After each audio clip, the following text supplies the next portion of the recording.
O Adan, mula nang kayo'y manirahan sa yungib na ito, nakadama kami ng malaking kapayapaan mula sa iyo.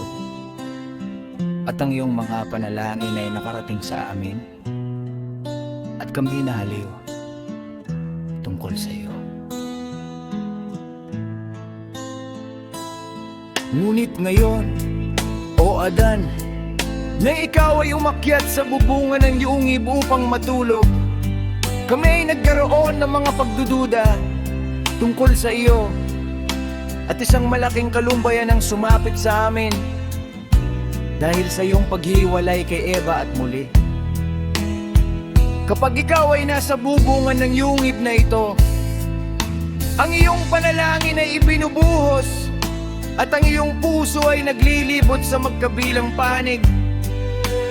Ngunit noong ikaw ay nasa loob ng yungib, ang iyong panalangin ay parang apoy na pinagsama-sama.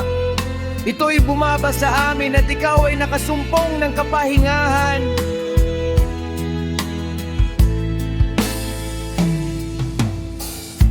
Ako naman ay nalungkot sa iyong mga anak na hiwalay sa iyo. At ang aking kalungkutan ay malaki dahil sa pagpatay sa iyong anak na si Abel, sapagkat siya ay matuwid. At sa isang matuwid na tao, ang lahat ay magdaramdam. Ngunit ako'y nagalak sa pagsilang ng iyong anak na si Seth. Ngunit pagkatapos ng sandali, ako'y nalungkot ng labis para kay Eva, sapagkat siya ay aking kapatid na babae, sapagkat nang magpadala ang alahaya ng isang malalim na pagkakatulog sa iyo at hinugot siya mula sa iyong tagiliran, ako rin ay inilabas niya kasama niya. Ngunit itinaas niya siya sa paglalagay sa kanya sa iyo, samantalang ako ay kanyang ibinaba. Ako'y nagalak para sa aking kapatid na babae, sapagkat siya ay kasama mo. Ngunit ang alay ay gumawa na ng isang pangako sa akin noon pa at nagsabi, huwag kang magdalamhati. Kapag si Adan ay umakyat na sa bubungan ng yungib ng mga kayamanan at nahiwalay kay Eva na kanyang asawa, ikaw ay aking susuguin sa kanya.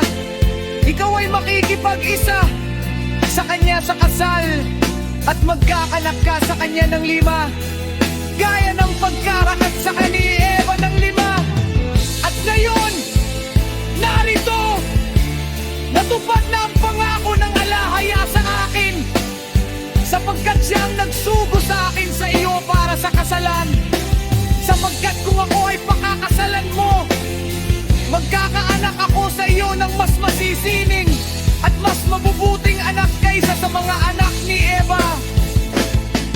At muli, ikaw ay isa pang binata. Huwag mong tapusin ang iyong kabataan sa mundong ito sa kalungkutan,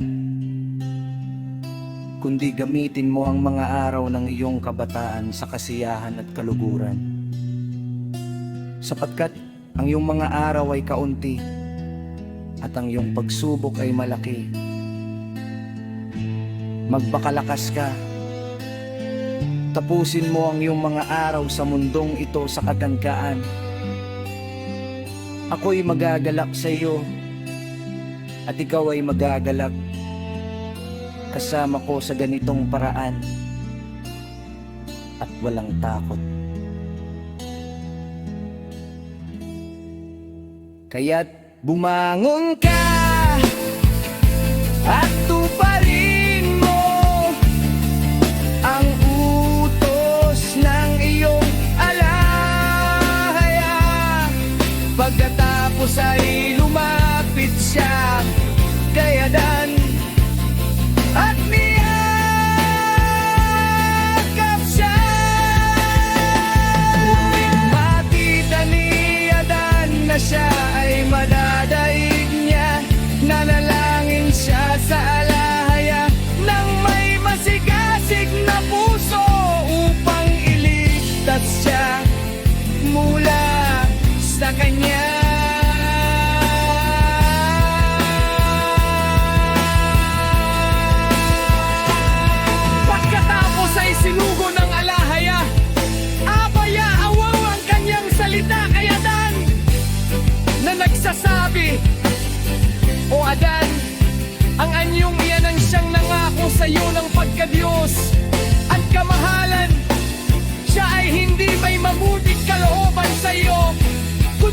ipapakita sa iyo sa isang pagkakataon sa anyo ng isang babae, sa ibang sandali, sa wangis ng isang anghel, sa ibang pagkakataon, sa hitsura ng isang ahas, at sa ibang pagkakataon, sa anyo ng isang alaye. Ngunit ginagawa niya ang lahat ng iyon upang sirain lamang ang iyong kaluluwa. Kaya ngayon, o Adan, sa pagkaunawa sa iyong puso, iniligtas kita ng maraming beses mula sa kanyang mga kamay upang ipakita sa iyo na ako ay isang alahaya na maawain at na ninanais ko ang iyong kabutihan at hindi ko ninanais ang iyong kapahamakan.